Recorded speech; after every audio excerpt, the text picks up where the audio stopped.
All my colleagues have gone out Friday night.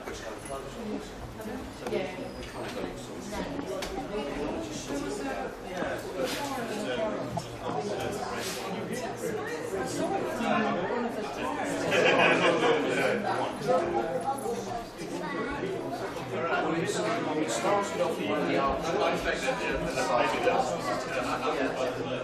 and then it just spread. Because everybody's story, all those are on there, everybody's story is so within about 20 minutes before it started, girls, calendars, bottles, everybody just exploded. First of all, they evacuated the 50-yard area around it. They then turned into 100 yards. And they just suddenly, all these policemen just came along. Sisters. So they evacuated about 150 properties. Local authorities are supposed to send out labour. When we've got a joint service with Buckley and Dagenham, it's really turned to something. He lives in Hull. So he was alerted, jumped in his car, and he got there just before you left. Which by this time, West Centre's church, I just got on with it.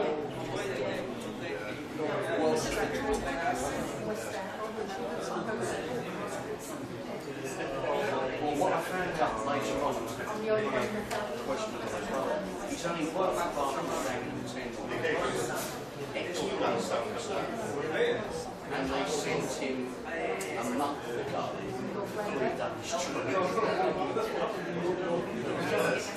So he said, I know what to do. I said, okay, fine. I said, well, Silver commands that way. I said, obviously, the fire officer is on the Silver. I said, my understanding is Michel Malone is heading goal somewhere in the town. Fine, he said. It was at that stage they started saying we didn't have to keep it on night. So I was saying, right, can you get in touch with the city transport? Because we started then somebody said, what about the water? Somebody water getting food. I said, well, I'm beginning to think I need to feed, say, 100, 150 people. They managed to get it under control. Everything started to wind down. But it wasn't sort of 2 and 10 o'clock.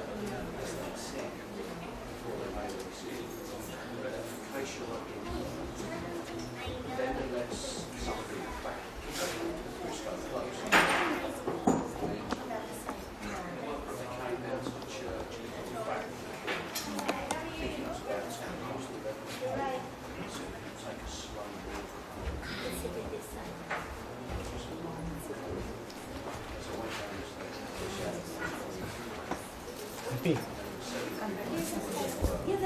Happy.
Inshallah, we'll start now.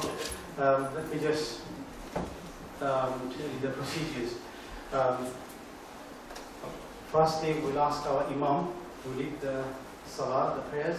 He will recite a few verses from the Quran, and then we'll start. And our Sheikh, our mentor of the Masjid, Sheikh Abu Aliya, many of you last year when we came, we've seen him. So he'll give a talk about 10 to 15 minutes, and then we'll ask you to questions, any question you want to regarding the Masjid, regarding the Islams, regarding anything you can ask him. And also, I would like to ask our Lord Council and Mayors if you want to say a few words after Sheikh Abu Aliya finishes, inshallah. Can I ask Maulana Zia to read a few verses from the Quran, please? And also, we are recording this, so I hope everybody's okay with it, inshallah. Yes? Yes.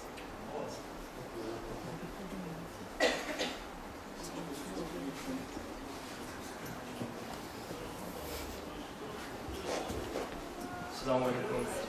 Good evening, everyone. Basically, I'll read a passage from the Quran. These verses talk about the praise of God.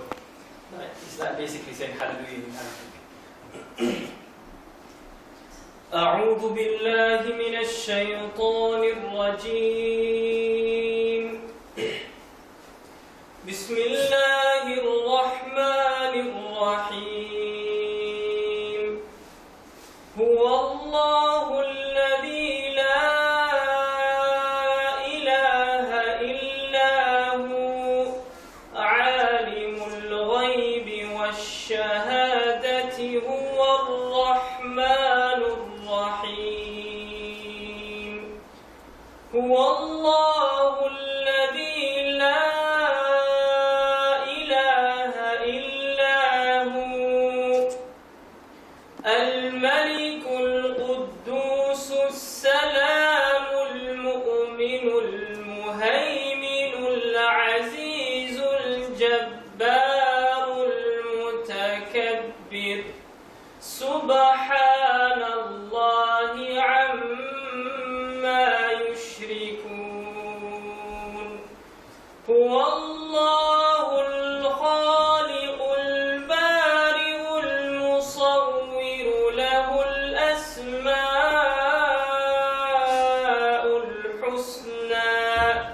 يسبح له ما في السماوات والأرض يسبح له ما في السماوات والأرض وهو العزيز الحكيم صدق الله العظيم.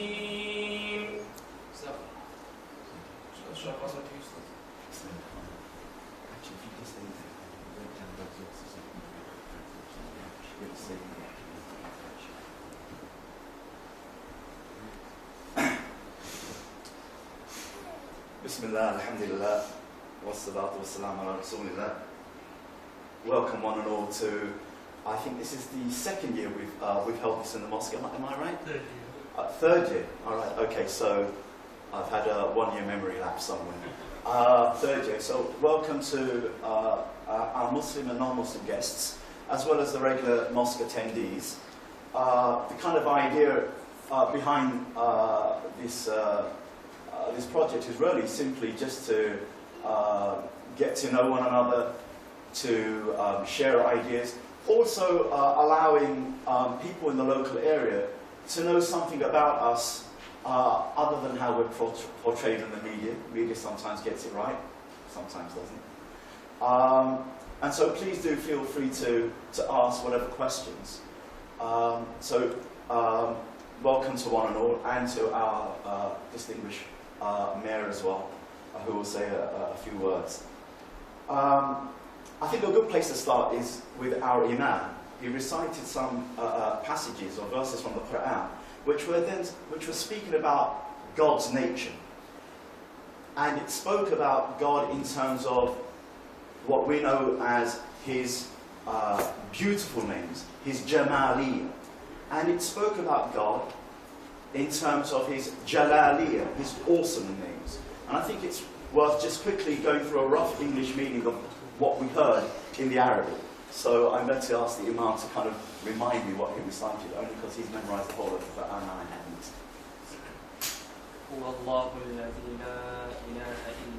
So the passage starts by saying, He is God, other than whom none has the right to be worshipped, or other than whom there is no true God. Knower of the seen and the unseen. Most compassionate, most merciful.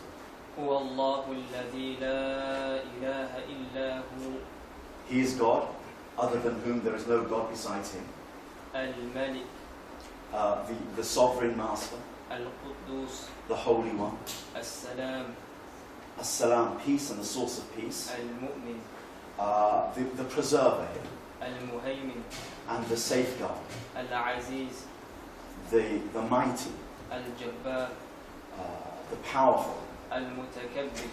The proud. Glory be to high above His He. High is He above those things that people ascribe to Him, the wrong things that people ascribe to God.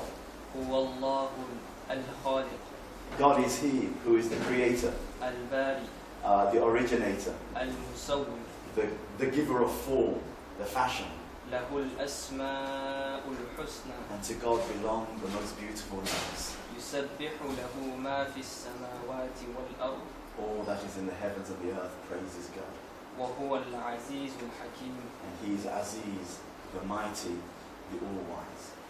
That's really sums up for us the God of Jesus, the God of Moses, the God of Abraham, the God of Adam, the God of Noah, and many of the biblical prophets that as a country we used to once be familiar with, although we now live in a country which is kind of, we're religiously ignorant generally. But it's the same God that biblically people have a conception of, even though there are between Muslims and Christians much more theological differences than, say, between Muslims and, say, mainstream Jews. But nevertheless, that's what the passage was speaking about. I think it's worth saying a few things about what we try to achieve in Ramadan, the holy month of Ramadan, which is the month that we're in. And then what I'll do is I'll just throw the floor open to any questions, comments, or anything that you have in your mind. I think, is that an okay way to proceed? Okay, so Ramadan, amidst all the kind of things that happen, some of which are cultural, much of which are religious, we believe, as the Quran says, Ramadan is the holiest month of the year, the 9th month of the Islamic calendar. And we believe Ramadan is a month in which God pours down his blessings and grace in a far greater, in a far profounder way than in any other month. Every month, every second of the day is a downpouring of divine grace from heaven. But Ramadan becomes a special month. And the idea is, God has created human beings with two dimensions, a spiritual dimension and a physical dimension, an earthly dimension. Both the physical and the spiritual dimension of human beings need sustenance, need to be fed.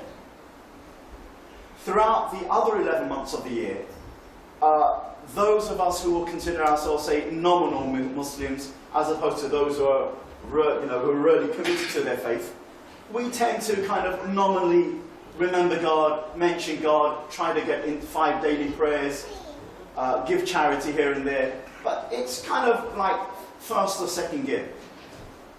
But what tends to happen is that we are surrounded by materialism.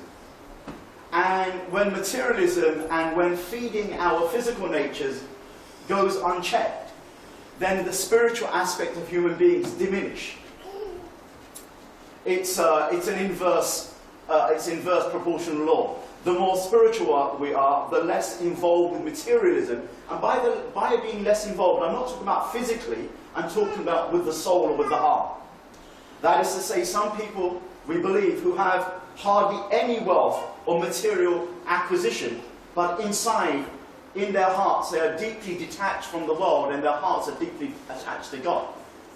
On the flip side, there are many who have no possessions at all, paupers, okay? But actually their hearts yearn to drown in what we call dunya, worldliness, okay? Their God is their iPhone and Apple announcements are the new revelation. Right?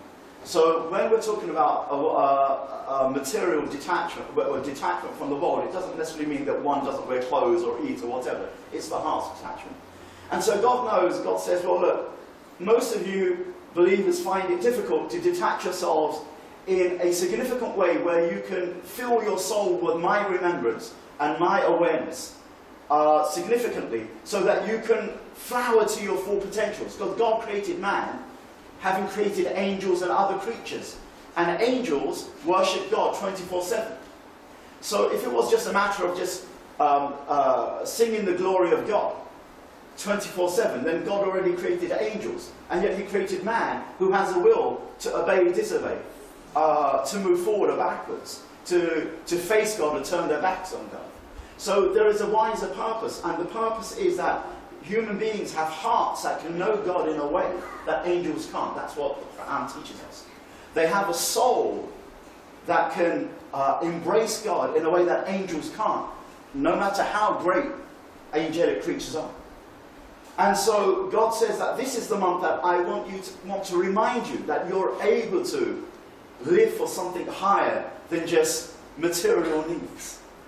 And so the verse in the Quran which kind of drives us to this conclusion, God says, and this is the Arabic, يَا أَيُّهَا الَّذِينَ آمَنُوا كُتِبَ عَلَيْكُمُ الصِّيَامُ كَمَا كُتِبَ عَلَى الَّذِينَ مِنْ قَبْلِكُمْ لَعَلَّكُمْ تَتَّقُونَ. O you who believe, fasting is prescribed for you, as it was prescribed to those who came before you, that you may become God conscious, that you may fear God, that you may be conscious of God, that you may be profoundly aware of his presence in your day-to-day life, that ultimately this fear and this consciousness of God will morph into divine love of God.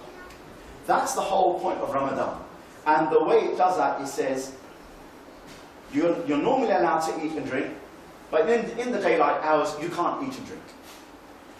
When we deny ourselves, the idea is that if we deny ourselves physical food for a decent period of time, a week, 2 weeks, in our case, 30 or 29 days, the idea is the physical appetites and our whims and our desires and our egos get slightly subdued, and our spiritual potential can rise so that we can have that God consciousness.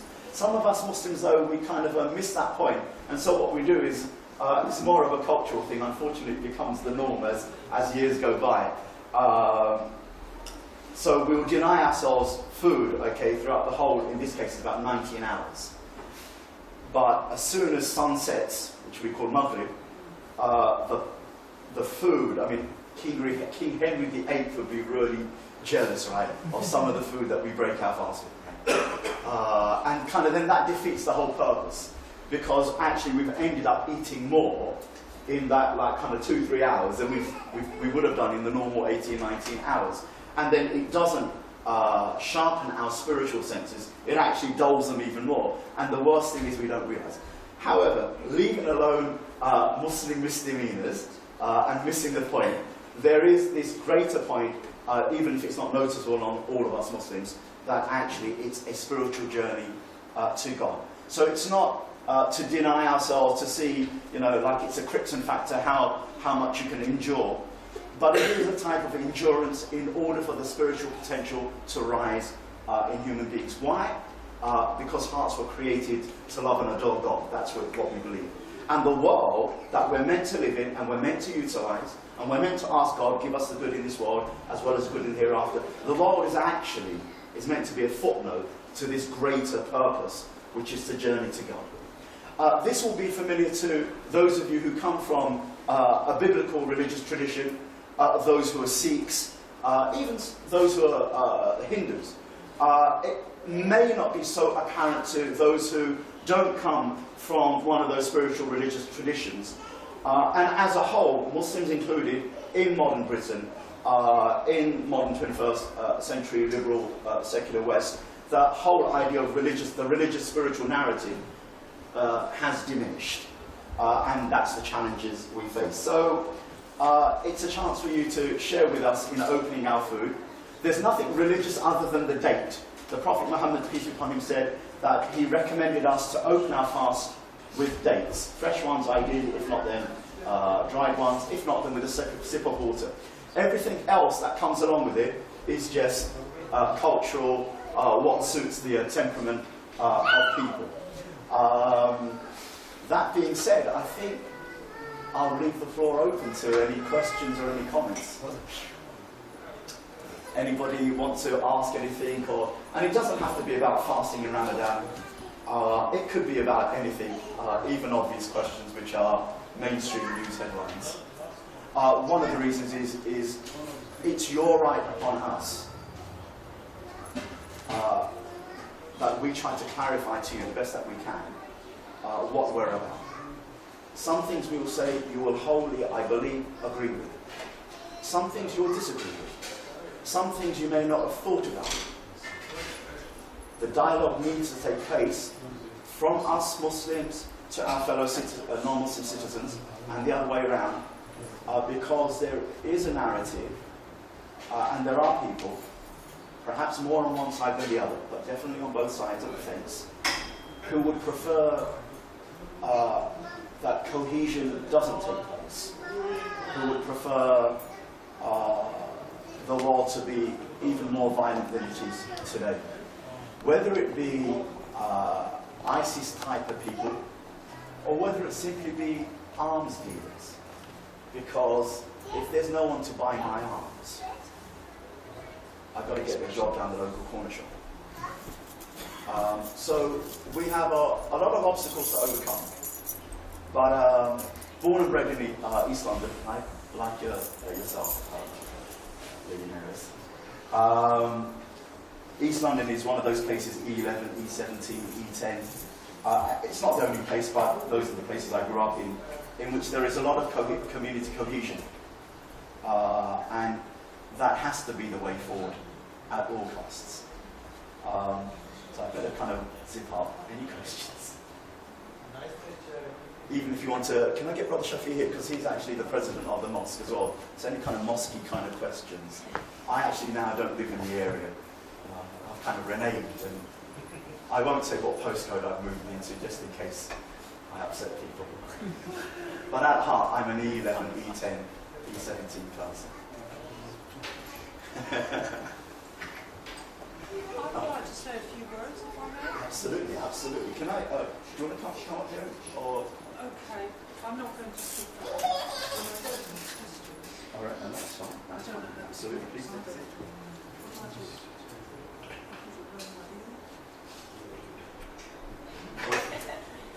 It is a bit of a nuisance. Hello.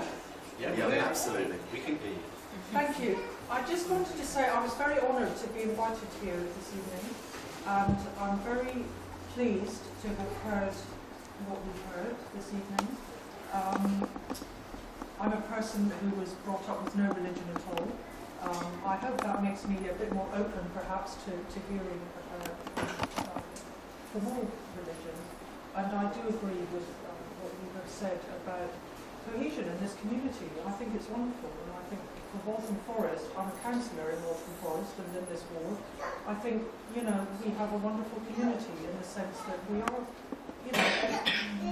people practice their religion, people live their lives, and we all respect each other. And I'm very, very pleased to be a councillor in this community and in this ward, and I'm pleased to meet you all this evening. I also want to just say a few words from, there's another councillor in this ward who many of you know, Patrick Edwards. He's not well, he injured his foot some time ago and he's still not able to leave his house, pretty much. He asked me to just give a few words on his behalf, and this is what he said. I do believe that in these increasingly heightened and troubled times that the need to work ceaselessly in repairing and deepening the foundations of our communities is extremely important. This labour will no doubt emanate from your event tonight, and I think it will, but we must continue to work together for love, respect and solidarity to strengthen both the bonds and the honesty that exists between friends. That's from Patrick. Thank you. Thank you very much. Thank you very much.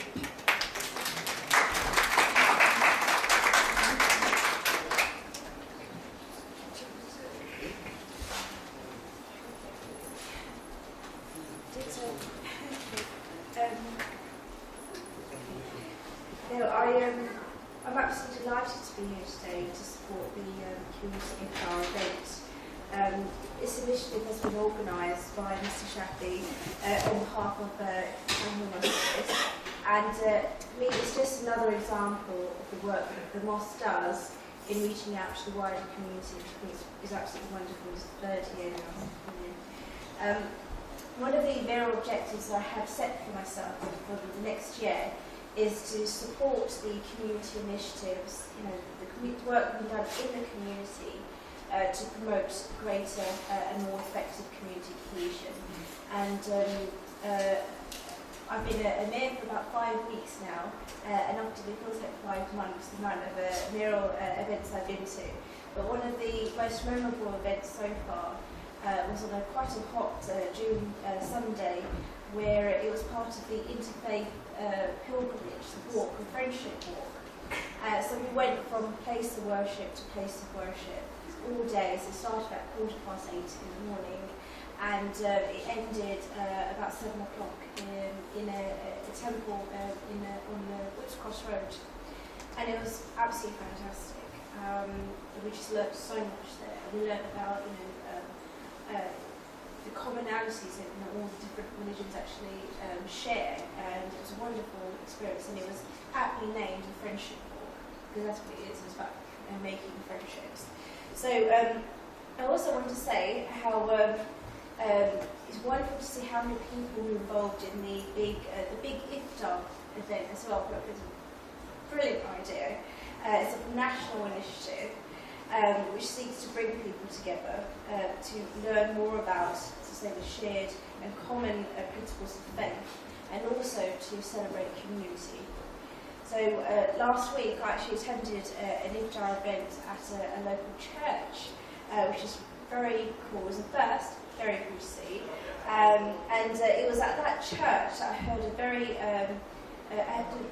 a story about a very popular comedian, Jason Manford, and I think you might have heard about that as well recently, about how he sent out a message via social media, just saying, that he loves to eat curries. I mean, he's been thinking about curry and he really wants to eat a curry. So, and he got a reply back from a family who were observing Ramadan, and they replied back to him, why don't you come round our house, and while we're breaking fast you can share our curry. And he did. He turned up to the house and he was with them when they were breaking their fast. And he came back and replied on social media and said, I just had this wonderful experience. I just thought that story was so powerful. It just highlights how easy it is to actually make a connection with people. You just need the will to do it. So I also wanted to say that Canhole Dean Education Trust has similarly an open door policy, as you can see tonight.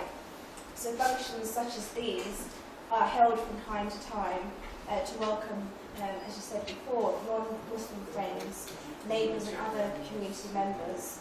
It also, I hear, participates in many sort of community initiatives like the Spring Cleaning Initiative, which is wonderful, which is another way to encourage civic participation and a sense of community spirit.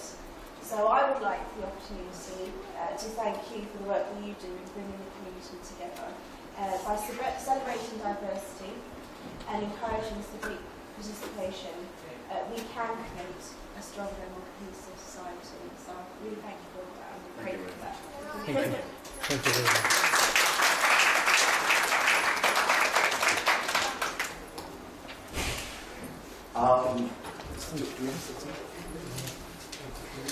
Okay. Are there any questions or any other comments? The floor is open. We have about 10 or 15 minutes. Whilst you're thinking of a question, I have a warning. The warning is simply this. When it is time for food, a lot of people here have been fasting about 19 hours on another lovely English summer's day. So the English reserve of not taking, I'm not going to take this much. Don't do that because the pack will come and devour everything. So just say yes to whatever you're offered, inshallah ta'ala, because as soon as the call to prayer is given, that's when unleashed, we have to eat and drink. I say that only because last year there was a really nice elderly gentleman, not at this mosque, and another mosque. And my father's known him for years and years and years, and I've known him for some time.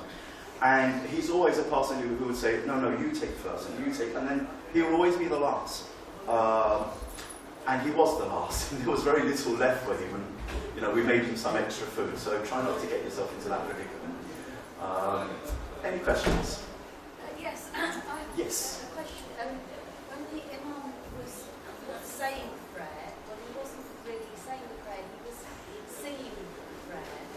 And my Christian background makes a distinction between prayers and hymns. To me, it sounded much more like a hymn right. than a prayer. And I'm wondering where the music comes from. Right, okay. The question about, the Imam who recited those passages from the Quran, he intonated it. It had a rhythm, a cadence, as opposed to just a prayer, which is just words articulated. Because we're using the English language, it's a bit difficult. So, for example, someone may say he prayed the Quran, although it's probably more correct to say he recited the Quran. And the word reciting, because you could recite Shakespeare in, say, kind of in prose form, Romeo and Juliet, but you could also recite Shakespeare in sonnet form, which would then have a poetic meter to it. The Quran, we believe, is neither prose, so it's not like normal book writing, and nor is it poetry. It's a genre in itself, but when it's read, it's recited in cadence form, in poetry form. And that recital we call tilawa, and that's the normal way. Otherwise, normal prayers, one can ask God, oh God, give me good health, give me strength of faith, and then that would be a prayer, which we call dua, a supplication or a petition or an asking from God. Quranic recitation has that rhythm and that cadence.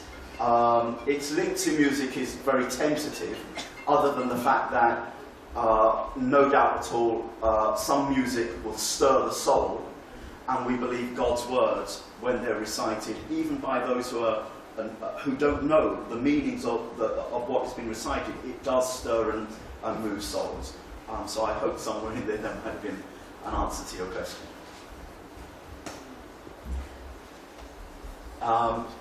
Just one or two more things.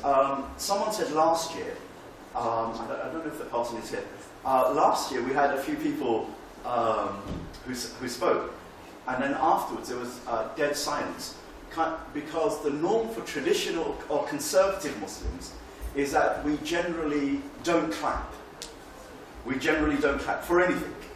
And most scholars see that as a religious instruction of preferably not clapping.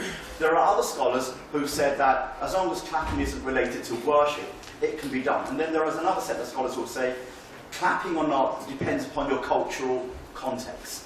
So if you do find that you're ever in a Muslim gathering and you've said something and there is dead silence, it's possibly what you said, but it's more than likely it's because Muslims tend not to clap.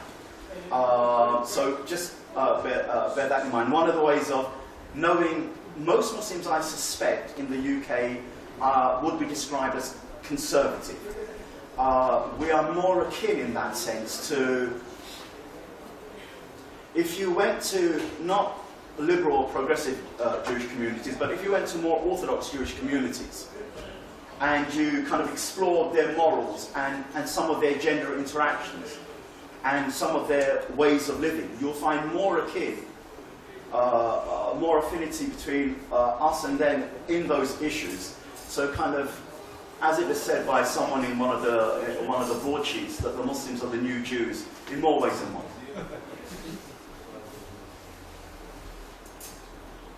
And I suppose government and local and national, it's a matter of if it's conservative, how does that meet and square up with a progressive liberal Britain?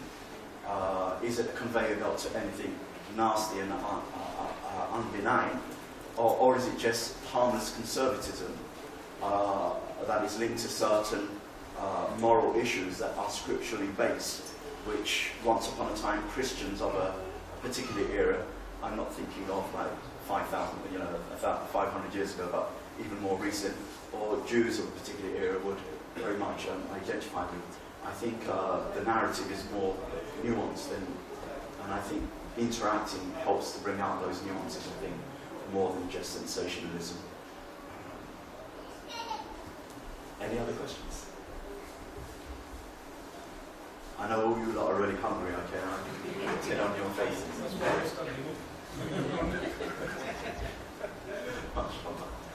Anyone want to say anything? It doesn't have to be a question, just Shafiq would like to say a few words. I'd just like to say everybody thank you for coming in and accept our invitations. At the same time, you say our masjid is very open, is open door policy. Our Friday or any sort of events, we always address it in English. So you are always welcome, always. Anytime. Our masjid door is open 2 o'clock till 10, 11 o'clock in the summer times, and in winter times 12 o'clock till 8 o'clock. So anytime you are most welcome to come to the masjid and spend time with us. We are normal people as you. Because sometimes before we open the masjid, people say, what do you do inside the masjid? I said, okay, you come in, when we open, you come in and you will see what we're doing inside the masjid. So once again, we'd like to say thank you to everybody and come in anytime. Were you there last year when there was an elder from the community and he had that question, what happens in a mosque? And he said, I've been here 2 or 3 times now. It's rather boring. Where's all the political debates and 1 or 2 of the Muslim community around political debates? Nothing of the sort happens. On the internet maybe, but in the mosque it's praising God and remembering God and trying to get with the religious practice. It's as exciting as that. And most importantly, we believe we are as strong British as you as well. This is our country as well, so you are welcome to come anytime to the masjid.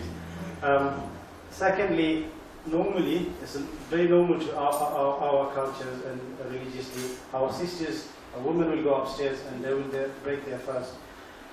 So with yourself, if you want, you can stay at the masjid's ground floor, or you can go to upstairs. We think it'd be good if you can go upstairs with the sisters, or otherwise you're most welcome to stay behind here. Are the sisters given an invitation to the ladies to go upstairs? I tell you what, shall we kind of formally finish it, and then we're allowed to just kind of mingle and until we hear the call to prayer. You're not obliged not to eat until the call to prayer, but if you would like to fast the next 5-10 minutes with us, we'd be most grateful. Okay. And you notice how the food is at the back, and there's this whole wall. This is the like kind of the defence, okay, and the ball can't be dribbled past that line. So thank you very much for coming on behalf of Camber Road Mosque, and thank you to the council and to the good mayor for saying a few inspiring words, and thank you all of you for coming and taking the time out to share and to care and to help us to get to know each other. We ask God that He bring the hearts together in fruitful ways, and we ask God for protection and safety from all that is harmful, whether it's worldly wise or spiritual wise. Thank you very much. Subhana rabbika rabbil izzati amma yasifun wa salamun ala al-mursalin walhamdulillahi rabbil alamin. And our final word is all praise be to God, Lord of the worlds. Thank you.